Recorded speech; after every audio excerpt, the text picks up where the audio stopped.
Hi, welcome to Gasco Talk. Today, we are very glad to have Ms. Cristina Blanco, the CEO of Antolin, as our guest. Headquartered in Spain, Antolin is one of the world's largest automotive interior suppliers and a global leader in headliner systems. Its business covers the systems of headlines, doors, lighting, HMI electronics, and cockpit, as well as smart surfaces.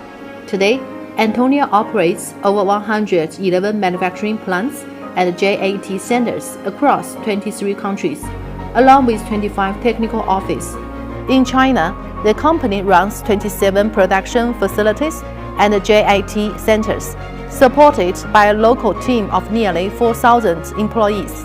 Antolin is committed to delivering high-value products to its customers by developing, industrializing, and validating components for seamless and efficient production. With cutting-edge concepts and designs, the company drives the entire life cycle of interior components. Can you give us a brief introduction about the company? Yes, of course. Antolin is one in the world biggest players for the interior of the vehicles.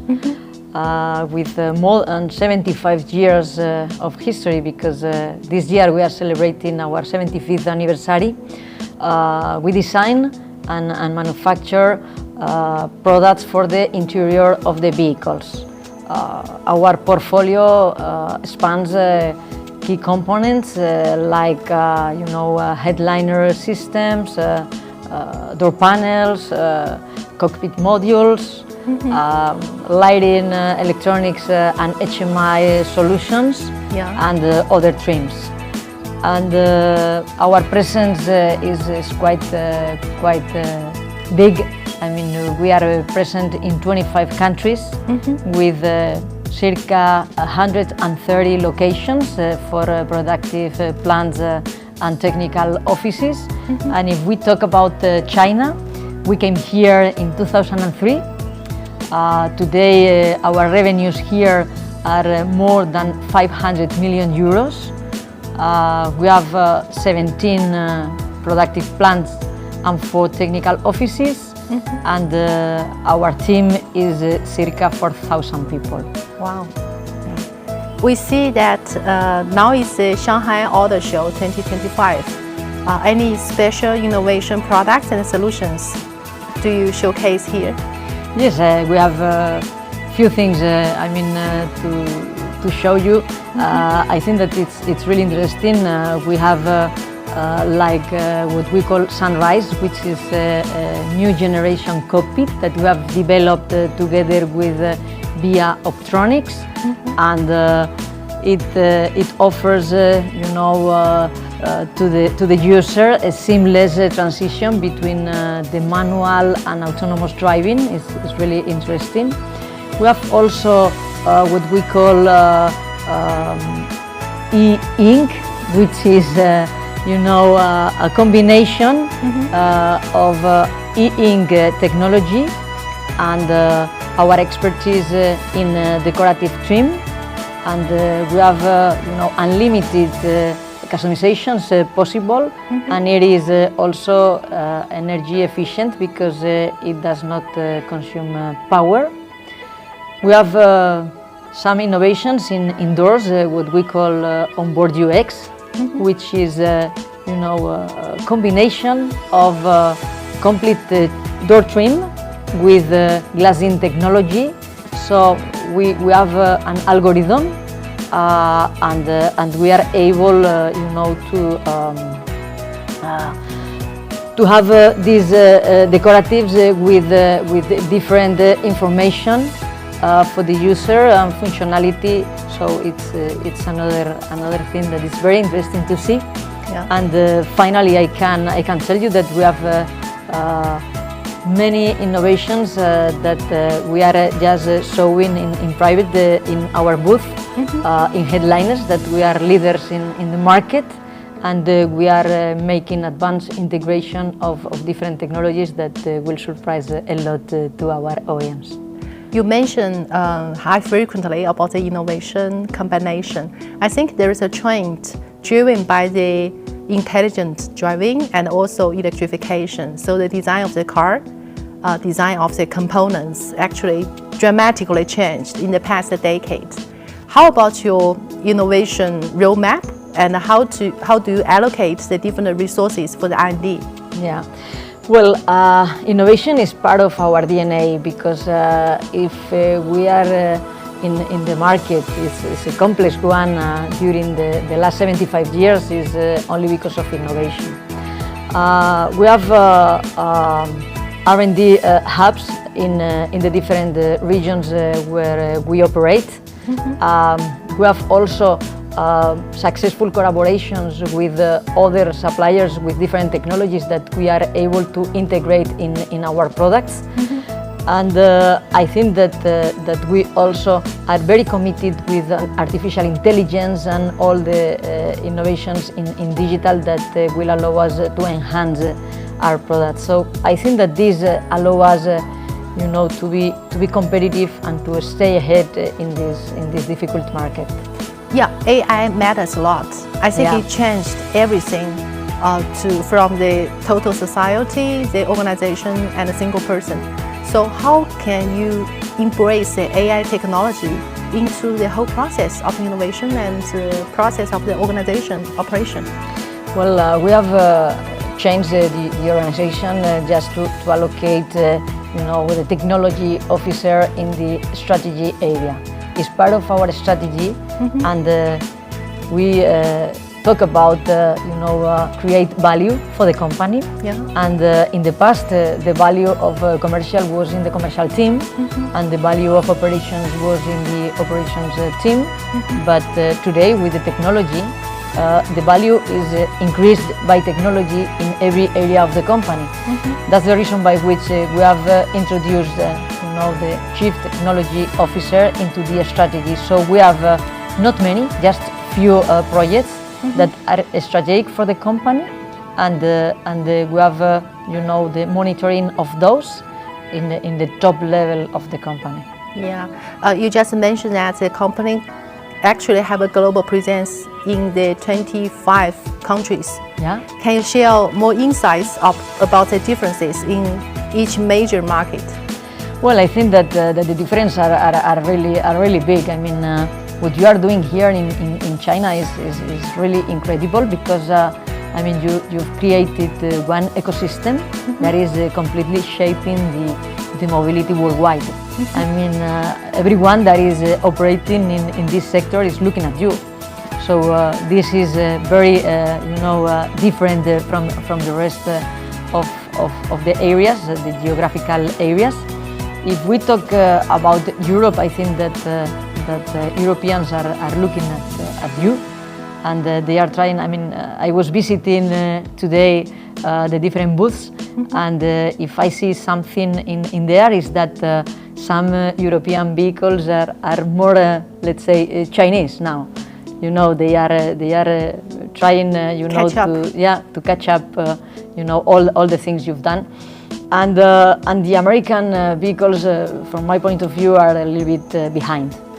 If you look, I mean, we make interior of the cars, and we find that they are a little bit, slow, below. As you just mentioned, that China actually is very passionate about the innovation, and to some extent, is the forefront of innovation globally. So how about the localization? I mean, if you want to if you want to keep the leading position of the industry, you have to keep innovation all the time. But localization is important, right? How about your localization strategy in China? Well, we have evolved our strategy. I mean, our strategy is innovation, sustainability, and customer centricity, right? If we make the zoom in China, a few years ago we were in China for China, right? Because our Chinese team has done an extremely, excellent job here, and we were really proud of it. But now we have evolved, and it's China for the rest of the world. Right? That's the strategy, because we have our R&D capabilities in different hubs worldwide, but we take the advantage of the speed that you are implementing in China, Yeah. right? We have our product portfolio that is quite complete for the interior of the vehicle, but we take advantage of the innovation ecosystem that you have built here in China. So it's like we are a traditional company. If you want to look at 75 years company from Europe and family-owned business, but we have learned very soon that China can make many things for the rest of the world. It's just to know what you are doing better than the rest, and learn from you. So it's in China for global. Yeah. Any best practice you can share with us about let's say, leverage the local resource to support the global products? It's R&D activities. We are incredibly in this area. I mean, our teams are able to make it faster, and always they are teaching us that we take a lot of time to make decisions, and they decide. I mean, they decide when they need. They are not, gathering data to make a decision, and this is the way of thinking that we need to change to cope with the speed that you are putting in this business. How about your customer structure right now, currently here? The customer structure we have here, 50% are Chinese OEMs, and 50% are other OEMs that are from Europe mainly.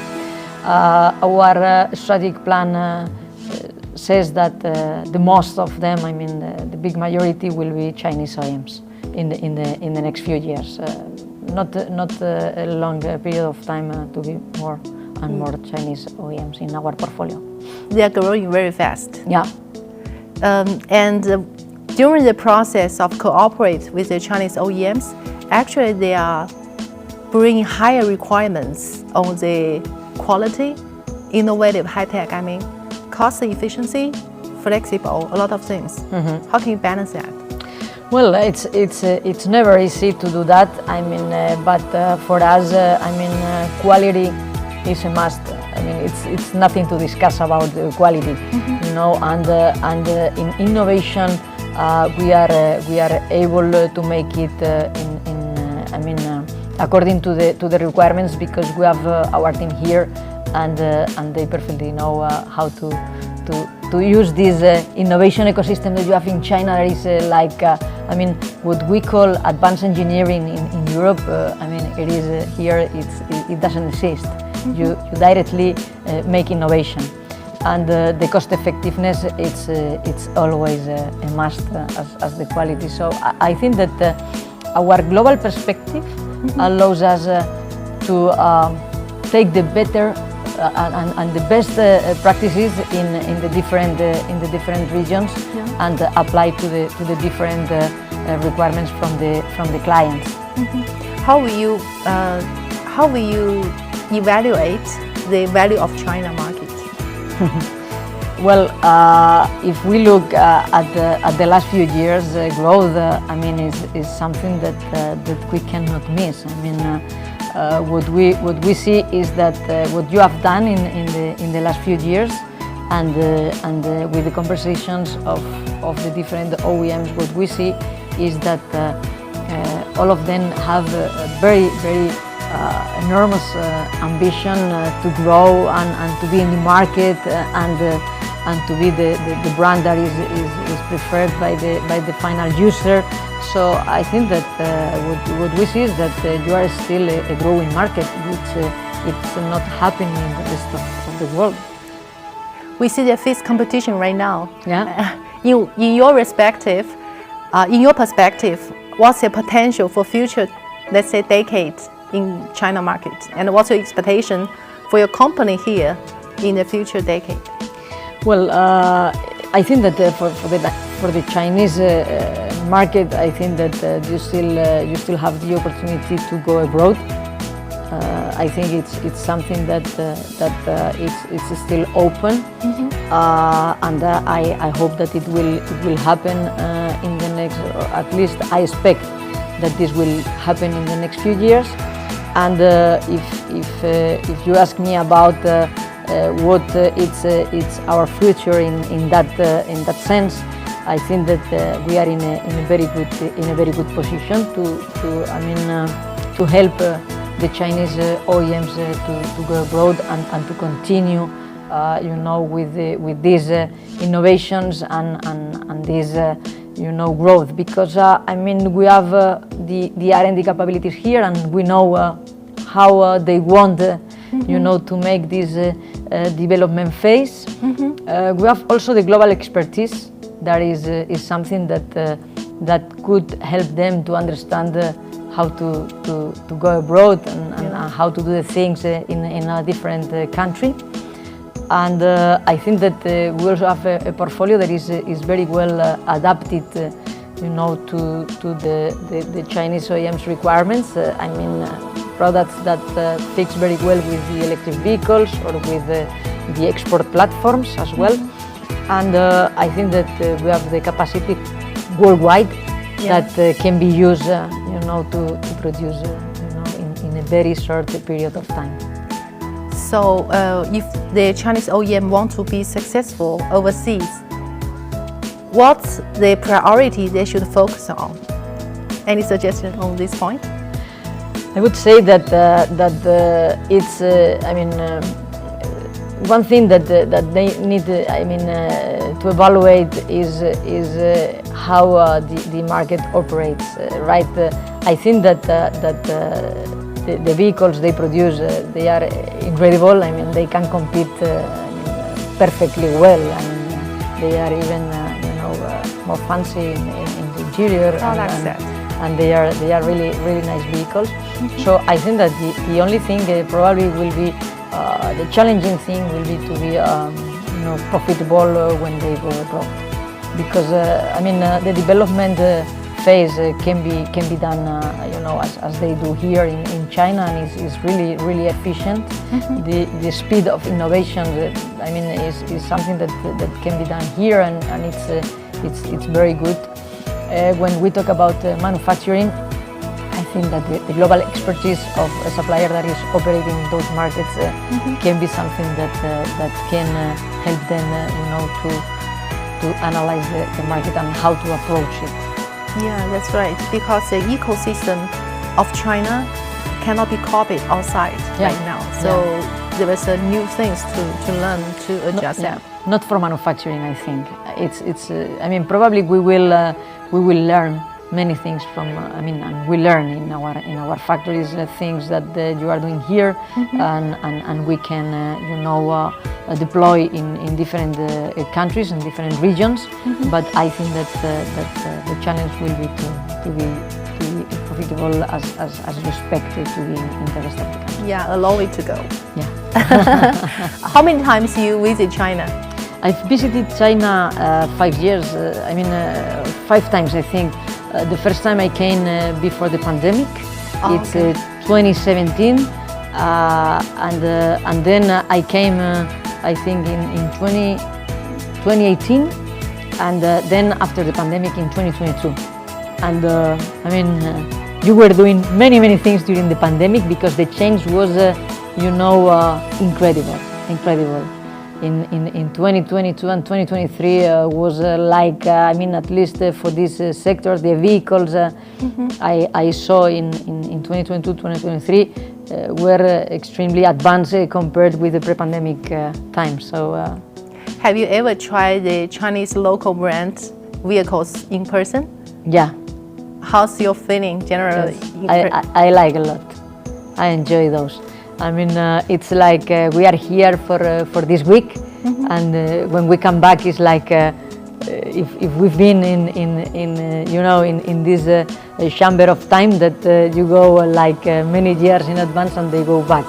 Really? It's very different. Yeah, it's very different. I think we use a lot of e-mobility, e-commerce, a lot of high tech in our daily life.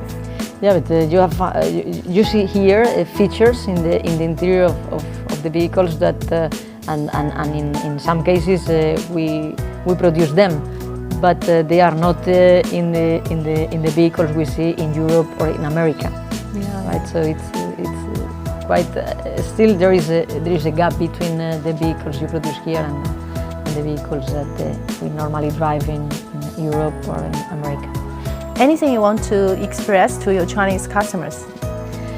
Well, my first words for them is congratulations, because you've done a really good job in the last few years. That's a fact. Yes. And I think that they've been able to innovate with a speed that everyone is looking at them, right? So that's something that is remarkable.